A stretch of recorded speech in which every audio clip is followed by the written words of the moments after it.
Hey guys, what's going on? So if you want to, or if you're having a challenging time enrolling higher paying clients into your health coaching business, I want to share two things in this special training that you should be doing immediately.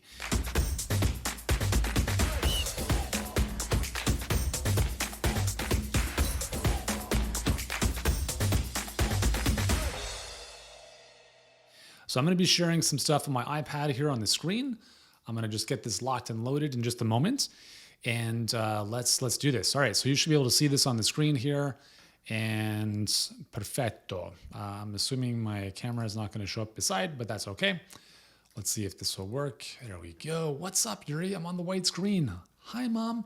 Okay, anyways, so if you are a practitioner, coach, anything, and you are looking to enroll more clients into your business, especially virtually, and right now you're getting people on the phone and you're getting well, I don't quite have the financial wherewithal to pay, or I'm just not resonating with the message enough. You're dealing with resistance, okay?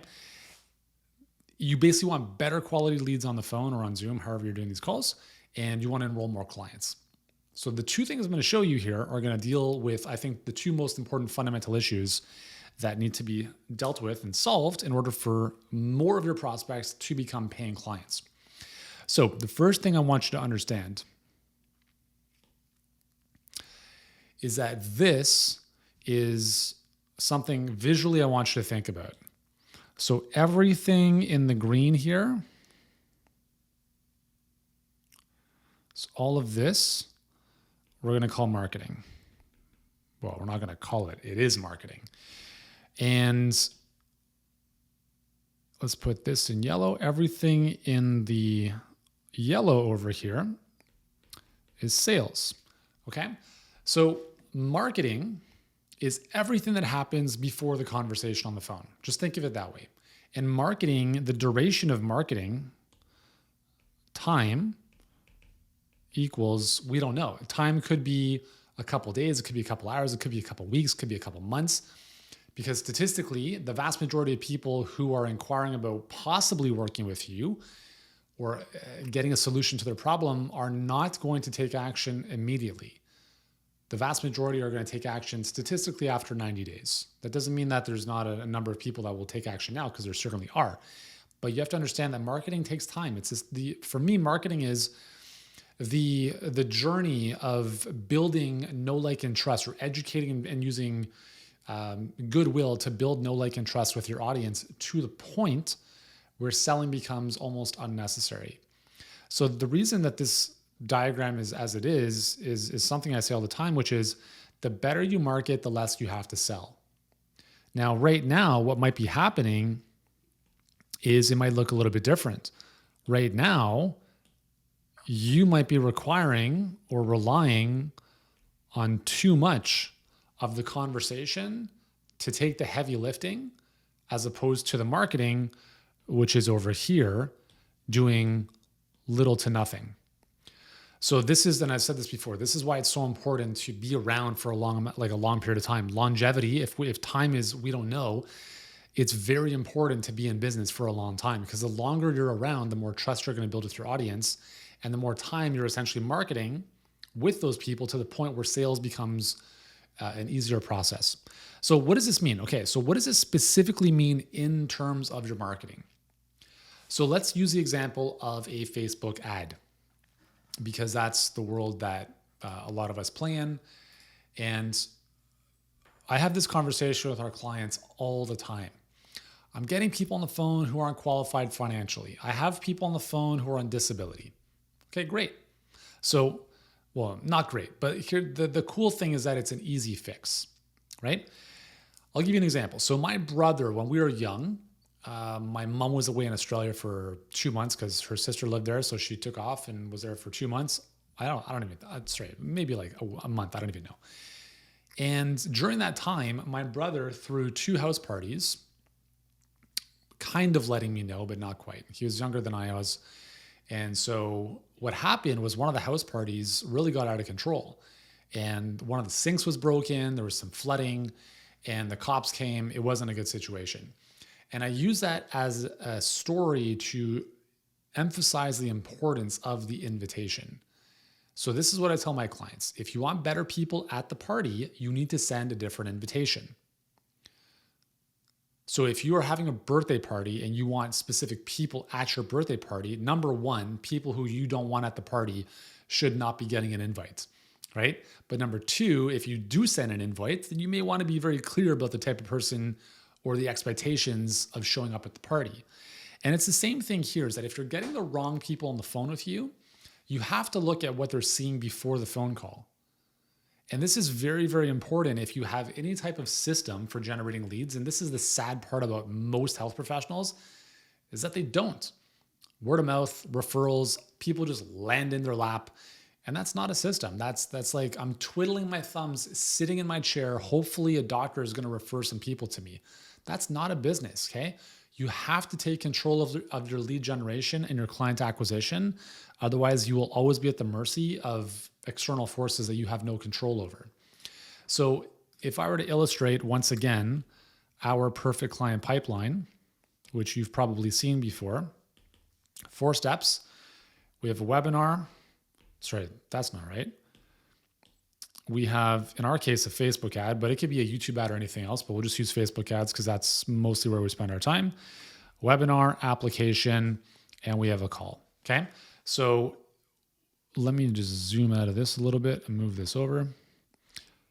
When you have issues here, you have to look here, okay? And this is what the thing that a lot of people don't realize, but when they see this, they're like, oh, that makes sense. So when you have people who are, there and here, when you have people on the call who are saying, let's just use I'm on disability as an example. Let me just be clear about something. In no way, shape, or form are you required to work with people who are on disability. That is your choice if you want to do that. And it's also your choice if you don't want to do that. It doesn't make you a bad person if you choose not to work with people who don't have money. And it also doesn't make you a good person if you do choose to work with people in that situation. Okay? It's just a dumb or a smarter business decision. If you want to help everyone, number one, you're not going to because you don't have enough time in this lifetime. And number two, you're not going to be able to because even the people that need your help the most are going to want it the least. This is like, it took me a very long time to come to terms with this, okay? So when you are crafting a message that's being put out into the marketplace, let me give you an example of what this can look like. Is you have something along the lines of, let's say you're helping people with diabetes, right?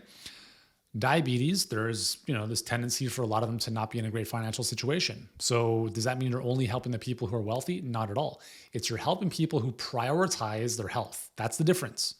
Not the 1% of the population affluence-wise. The people who prioritize their health. How do people prioritize their health? Based on where they spend their time and where they spend their money. So in your messaging here, you have to be going after character traits and identity. This is massively it's misunderstood and massively important. Let me give you an example. This is not necessarily Facebook compliant, but just kind of play with me for a second. So I'm talking to diabetics, right? People like us who've dealt with type 2 diabetes for a few years, we understand how the medical model is broken. We understand that we can't rely on insurance to take care of us. We understand that there's no pill that's going to solve this problem. You and I, we've invested and we're willing to invest good money because we're coachable. We're willing to do what it takes to get results. We understand that that's not going to happen overnight. It's going to take a little bit of time. But when we see something that makes sense, we commit to it. Now, what have I just done there? That has everything I've just described is character traits and identity. People like us, we do things like this. This is how we show up in the world. When your marketing is built around that, all of a sudden the wrong people just disappear. Because when I say stuff like, I'm not saying if you don't have any money, don't click the link. I'm not saying that. I'm using it very subliminally. People like us are happy to spend good money out of pocket to improve our health. Guess what I've just done there? I've said, if you're not the type of person who will pay good money out of pocket, you're not going to pay attention to the rest of this message. And that's exactly what I want. Because if you're on disability, you're going to be like, sorry, I can't even entertain this conversation. They're gone. And other people who are like, you know what? Yeah, totally. I just dropped a few grand on a coach last year or on a concierge health expert or whatever. Those are the people that are going to perk up and pay attention to this. So that's the first piece, is when it comes to enrolling more clients, you have to make sure that your messaging is dialed in so the people that are getting on the phone with you in the first place got the right invitation. Hey, if you're on disability and you've tried everything else and nothing's worked, and you're like, scraping the bottom of the barrel and you're hoping this could be the thing, then I might be able to help you. That's a very different person that I would not want to touch with a 2-foot pole, right? No offense to them, right? It's not that they're bad people. Like, no one's a bad person necessarily.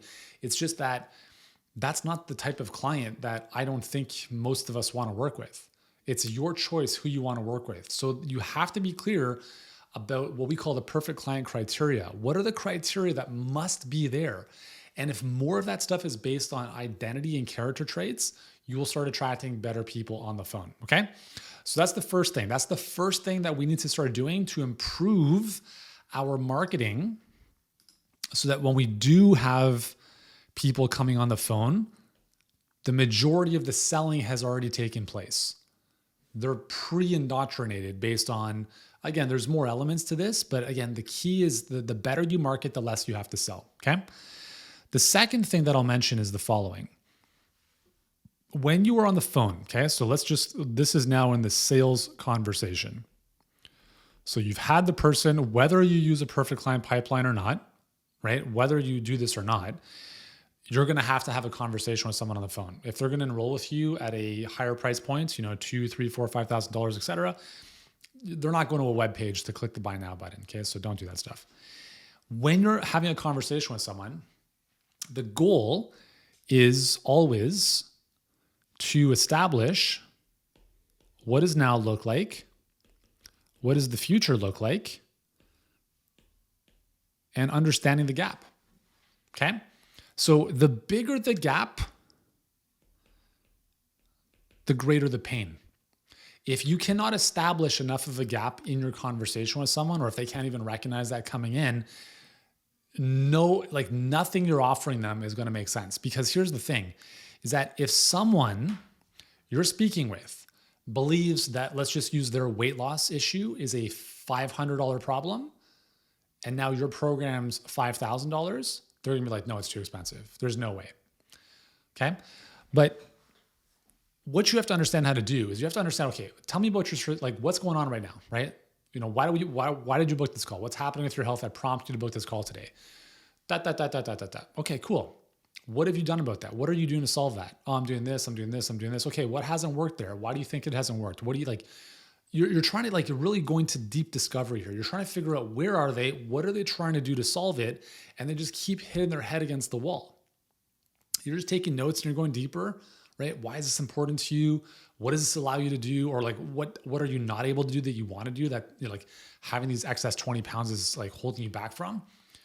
You kind of do this whole inventory and then you're asking, okay, cool. If we're having this conversation, let's say 6 months from now, looking back over that 6-month time frame, what has to have happened for you to feel happy with your progress? Well, this would have to have happened and this, I really want to lose the weight and I want to feel better and more energized. Okay, cool. Why is that important, right? What does that allow you to do that you can't do right now? Who else benefits from you being at that weight or that outcome?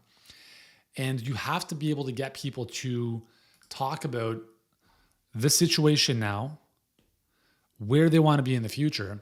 And the more you can pull those apart, the more they can see that there's a gap. And obviously they have to understand that they can't do this on their own, because if they could, they would already be there already. Okay. So that's the first part, is you're always going about now, future, or nightmare, dream scenario. And you're going back and forth. What are they trying to do that's not working? They have to understand that what they're doing isn't working. Because if they do think what they're doing is working, they're never going to work with you. Okay. So let's say that someone wants to lose weight. This is a very, very common thing. They want to have more energy and they want to feel, alive again. Okay. So there's 3 things that they've mentioned to you in the conversation. I want to lose weight. I want to feel more energetic. I want to have more energy, blah, blah, blah. You're like, hey, great. You go down the rabbit hole of what we just talked about. just want to come back to these three things. So between losing weight, having more energy, and feeling more alive, which is most important to you? Well, the weight's important, but if I really felt alive, that would be the big thing. Okay, cool. So what I'm hearing, just so I'm clear, is that the number one thing that you if you could get a magic wand to just touch you on the head, the one thing above all else would be to help you feel alive. That's number one, right? And let's say you wanted to lose 20 pounds. Are you okay not losing the 20 pounds if you could feel alive? Well, not really. I really want to lose the weight. Okay, so are you saying that losing the weight is the most important thing or it's secondary? So what I'm trying to do here is I'm trying to establish what are the priorities. Let's just make the assumption that this is the priority, because it is. If you're dealing with women who want to lose weight, the reality is that vanity and how they look is the most important primal driver. Women will go to great lengths to improve their vanity. Men will go to great lengths to improve their status. That's just genetically built into who we are. That's just the way it's going to be forever. The sooner you come to terms with that, the easier it's going to be to influence people. Now, again, there might be people who, they want more energy and they're not looking to lose weight. But again, this is why what I'm sharing with you is going to feed back into your marketing. Because let's say you are helping people lose weight and you're not clear about that in your Facebook ad. All of a sudden now, people are not going to be moving through the pipeline with you because they don't think that, you're talking about energy and feeling good in their skin again and losing weight. There's too much stuff going on. So the reason why having a conversation with someone is massively beneficial, even if they say no to working with you or you say no to working with them, is that it gives you intel about what are the prime drivers, the motivators that you can feed back into your marketing, into your messaging, into those invitations. Because if you understand that losing weight is the primary objective, the primary priority, that they would pay $100 to feel more energetic, but they would pay $100,000 to have more, have the body they want. That's where your conversation has to be directed. So this is the second thing is in your sales conversations is you have to identify the number one priority for that prospect. And the rest of the conversation needs to be built around that. So when you talk about your program, working with you, etc., it's always tying back into how it helps them lose weight. And you can certainly touch on the other strategic byproducts, right? The energy, feeling good, etc. But just imagine how good you're going to feel when you can slip into those skinny jeans, when you can go on a vacation with your family and actually want to be in the family photos. Wouldn't that be amazing? Because of how great you look as a result of us working together and you finally losing the weight and keeping it off. So I hope this makes sense. Obviously, there's many more nuances to mastering anything, but in the short amount of time we have together here, hopefully what I've given you are two important things to consider. Number one is that your marketing needs to be built more around character traits and identity than just facts. And then the second thing is in your conversations with prospective clients is really isolating that number one priority and making sure that you're really addressing that thing, because your program is your program. It's going to be the same for everyone. However, how you explain it to prospective clients is going to be unique to them. Because if someone is here because they want to lose weight for a specific reason, your coaching calls, deliverable, for instance, that you talk about in the conversation is going to be directed back to that benefit. So why do I care if I have a coaching call with you every week? Well, remember how you talked about, losing weight's important so you can be with your kids? Well, let's just say that was the thing. Well, when we have a coaching call together, the nice thing is that you're never going to be lost. You're never going to be alone. And you're going to move quicker through the program so you actually get better results and you have more time to spend with your kids again. And as a benefit, you're going to love what you see in the mirror. So we're always tying our deliverables back to the benefit or the outcome or the reason why that prospect wants the thing they say they want. And then in those conversations, as you're getting more intel and data, that also feeds back into your marketing, because the more you hear stuff you like seeing, that's okay, cool. I got to make sure I put that into my marketing. If you're dealing with a lot of people that are unqualified, disability, or they just don't have the right fit for what you're looking for, that's always going to be a messaging issue on the marketing end, right? So whatever happens downstream or whatever happens, whichever way it is, whatever happens downstream starts upstream. Okay, so any issues on the call start in the marketing. You can't ignore all the marketing and just expect all the calls to fix themselves. Does that make sense? Anyways, if you want help with this, there should be a link around this video or something. Click on it, book in a call. This is the stuff we do every single day with our clients. And the reality is, like, until you understand how to get your messaging dialed in, it's like you're driving full speed, pedal to the floor, but 2 of the tires on your car are flat. It's exhausting, right? And if you're like most health professionals that we work with, you're probably feeling burnt out. You're spinning your wheels. And if we're using the car analogy, maybe you got some tread marks from doing donuts in circles on the pavement. So if you want to stop that and get more traction, kind of reinflate those tires so you can actually move forward faster with more certainty, with more clarity to know exactly what to do to fix these issues, then that's what we can probably help you with, okay? So if you are amazing at what you do, if you're confident in your abilities, and you have a big vision for what you want to do with your business and the people you want to serve, then we can most likely help you. But again, the only way to know for sure is for us to have a quick chat. So go ahead. If you're watching this on Facebook, just drop me a comment below, type in call. And if you're watching this somewhere else, there should be a link or a button. And go ahead, just click on that, book in a call today, and let's see if we can support you. All right, guys, hopefully this has been helpful. Thanks so much for your time. I'll see you soon.